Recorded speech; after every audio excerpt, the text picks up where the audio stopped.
दोस्तों स्वागत है हमारे YouTube चैनल स्टडी मंत्रा 247 के। आज हम एक वीडियो लेके आ गए हैं। आज से हम मैप का क्लास स्टार्ट कर रहे हैं और जानेंगे कि मैप हमारे लिए क्यों इम्पोर्टेंट है। देखिए मैप से है ना, आपको ये चीज़ जैसे याद करना है आपको कि कहाँ कोई जल संधि है, कहाँ पठार है, कहाँ पहाड़ है, कहाँ नदी है। तो आपको अगर मैप अगर दिमाग में अगर सेट है ना तो आप जल्दी याद कर लेंगे, जल्दी भूलिएगा नहीं। तो चलिए मैप के बारे में हम अध्ययन विस्तृत करेंगे और इसका इसी तरह से मैप जब हम पढ़ेंगे तो सबसे पहले मैप वो फिजिकल भी पढ़ेंगे, पॉलिटिकल भी पढ़ेंगे। आगे हम बताएंगे कि फिजिकल और पॉलिटिकल मैप किसे कहते हैं। उसके बाद भारत का भी पढ़ेंगे, वर्ल्ड का भी पढ़ेंगे। भारत का फिजिकल भी पढ़ेंगे, पॉलिटिकल भी पढ़ेंगे और वर्ल्ड का फिजिकल और पॉलिटिकल दोनों पढ़ेंगे।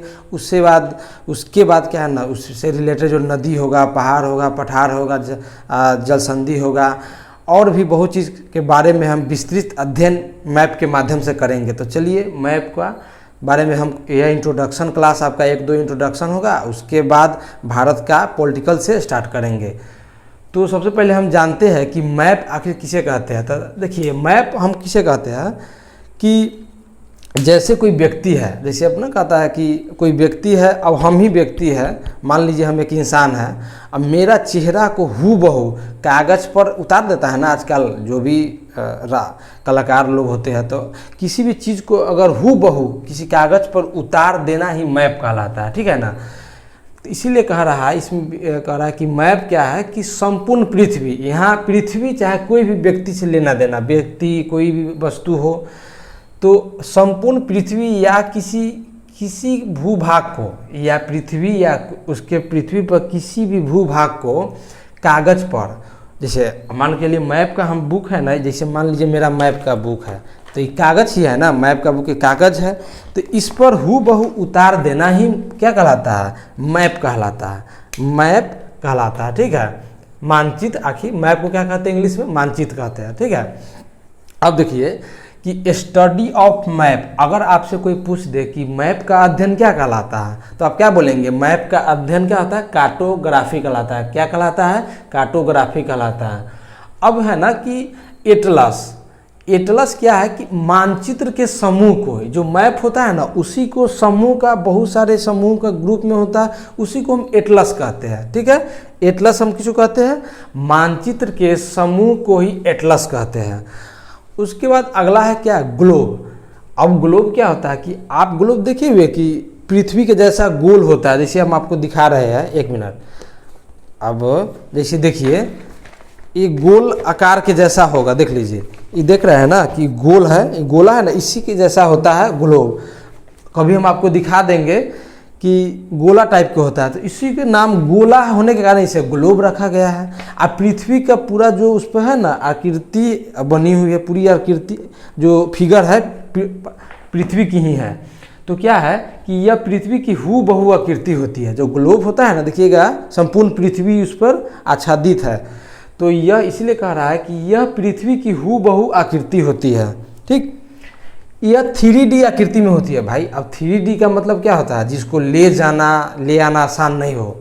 3D फिगर होता है ना कि यह 3D आकृति चूँकि बड़ा होता है, तो इसको मान लीजिए कोई चीज़ बड़ा है तो आप बुक है तो बैग में ले जाइएगा, पर अगर कोई इतना बड़ा चीज़ है तो बैग में ले जाना आपके लिए इजी नहीं होगा, कठिन होगा। तो वही बात कह रहा है कि ग्लोब या पृथ्वी की हूबहू आकृति होती है और यह 3D आकृति में होता है। कोई पूछे इसमें से कौन सा 3D आकृति में होता है, तो ऑप्शन में दिया रहेगा globe, atlas, map, none of this. तो इसमें से क्या मारिएगा आप, तो आप इसका उत्तर मारिएगा ग्लोब, ठीक। इसलिए इसे ले आना भी कठिन होता है, ठीक।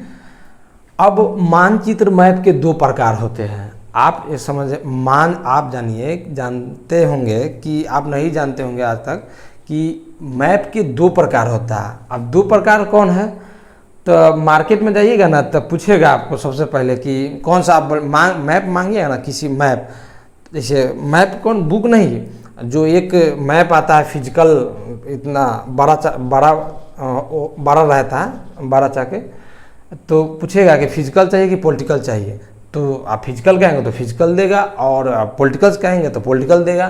तो वही बात कह रहा है इसमें कि मैप 2 प्रकार का होता है। कौन सा, पॉलिटिकल मैप। अब देखिए पॉलिटिकल मैप क्या होता है, पहला पॉलिटिकल मैप होता है, दूसरा फिजिकल मैप है।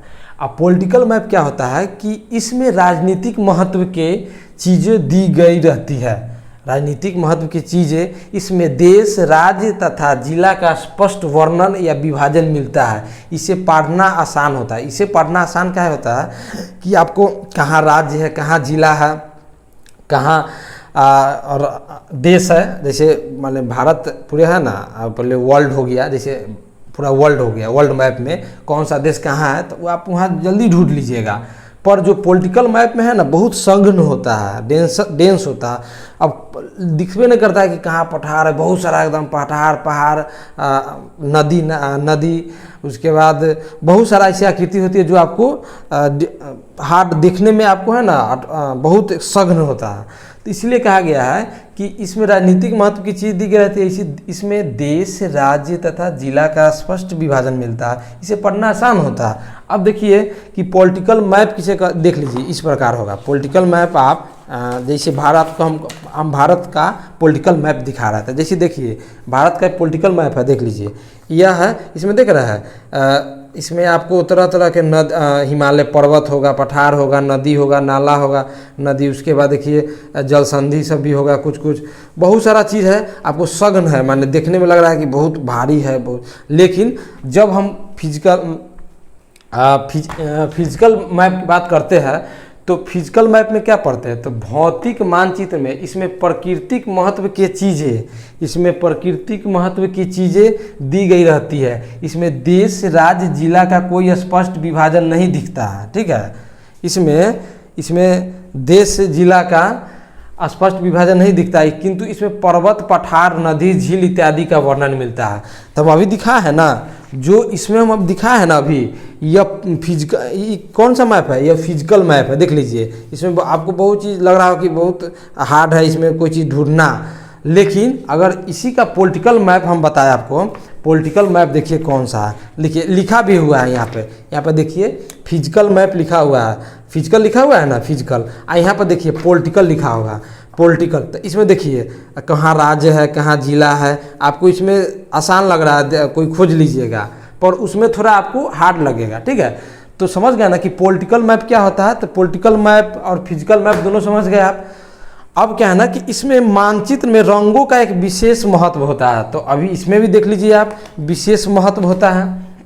अब क्या है इसमें कि भूरा रंग पर्वत को बताता है। ठीक है, भूरा रंग पर्वत को बताता है। नीला रंग क्या है ना, नीला रंग जलीय क्षेत्र को, अब जैसे भूरा, ब्राउन, अब जैसे पर्वत सब होता है ना तो ब्राउन का कलर का होता है, भूरा टाइप का होता है। और नीला, अब जैसे आकाश नीला होता है ना, तो नीला क्या क्षेत्र का, देखिए नीला आपको जलीय क्षेत्र का वर्णन करता है।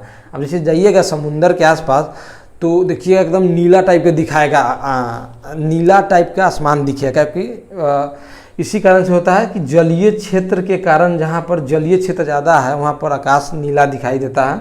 और हरा रंग क्या है, अब जैसे आप कहीं देखिएगा कि ज़्यादा घास वो सब है ना, तो हरा चीज़ खाली हरा ही हरा दिखाएगा, ग्रीन कलर ही दिखाएगा। तो जहाँ हरा होगा वहाँ मैदानी भाग को प्रदर्शित करेगा। ठीक है, और सफ़ेद होगा ना तो बर्फ क्षेत्र का। अब देखिए बर्फ कैसन होता है, तो उजला होता है, तो बर्फ क्या चीज़ को संकेत करेगा, तो सफ़ेद चीज़ को संकेत, इंडिकेटर कौन है, बर्फ है। अब पीला क्षेत्र, जैसे पीला क्षेत्र को प्रदर्शित कौन करता है, मरुस्थल करता है। पीला क्षेत्र को मरुस्थल और पठार करता है। जैसे आप इसमें देखिए, अब देखिए इसमें आप इसमें जो नीला है, ये वाला है नीला, ये वाला है ना, नीला है तो एक जलीय क्षेत्र का आपको बताएगा। हरा देख रहे हैं, हरा ये सब है, हरा ये सब है, तो ये आपको कथी बताएगा, मैदानी भाग। समझिए कि इस सब एरिया में है ना मैदानी भाग है। जैसे भारत के उत्तरी भारत में ज़्यादा मैदानी इलाका है, तो देखिए तो ये सब तो ज़्यादा आपको ग्रीन दिखेगा। बट क्या है ना, साउथ जो इंडिया है, साउथ इंडिया में आपको पठारी भाग दिखेगा। तो ये सब तो देखिए साउथ इंडिया में है ना आपको ज़्यादा पहाड़, पठार इत्यादि दिखेगा। ठीक है, देख लीजिए यहाँ पर।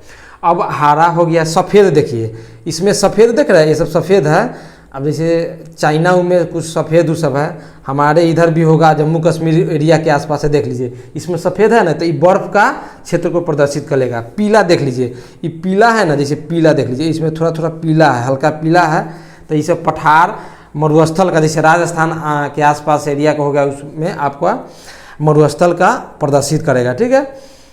अब भूरा, अब ब्राउन है, देखिए ब्राउन कहीं है, दिख रहा है, ब्राउन ब्राउन ब्राउन, भूरा भूरा, पर्वत। हाँ, अब ये सब तो देखिए इस सब पर एरिया में ब्राउन दिखेगा आपको, भूरा देख लीजिए, हल्का हल्का इस साइड एरिया में आपको ब्राउन दिखेगा, भूरा। पर्वत का, तो पर्वत जो होता है ना ब्राउन कलर का होता है।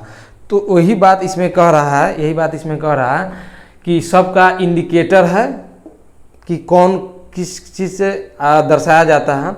नोट, एक चीज़ आप एक चीज़ ध्यान में रखिएगा कि ध्यान में आप रखिएगा कि फिजिकल मैप में जो रंग जितना गहरा होगा ना, जो रंग जितना गाढ़ा होता है उसके द्वारा दर्शाई गई भौगोलिक राशि का मान बढ़ता है। जैसे आप एक चीज़ देख लीजिए, एक और चीज़ देख लीजिए, अधिक नीला रहेगा ना तो अधिक गहरा होगा। ठीक, अगर अधिक भूरा होगा तो अधिक ऊंचा होगा, अधिक हरा होगा तो अधिक मैदानी भाग वहाँ सघन होगा, अधिक अगर बर्फ़ होगा ना जहाँ, तो समझिएगा बर्फ़ ही बर्फ़ होगा। अब जैसे इस में देखिए, इस बुक में देखिए कि इस वाला इलाका में देख रहा है ज़्यादा नीला है, और इस वाला इलाका में, इस दोनों में डिफरेंस दिख रहा है, यहाँ पर कम है, यहाँ पर ज़्यादा है। तो समझिएगा जहाँ ज़्यादा है ना वहाँ भौगोलिक राशि आपको है ना मान बढ़ता है। तो यहाँ इस वाले एरिया में जहाँ ज़्यादा आती है,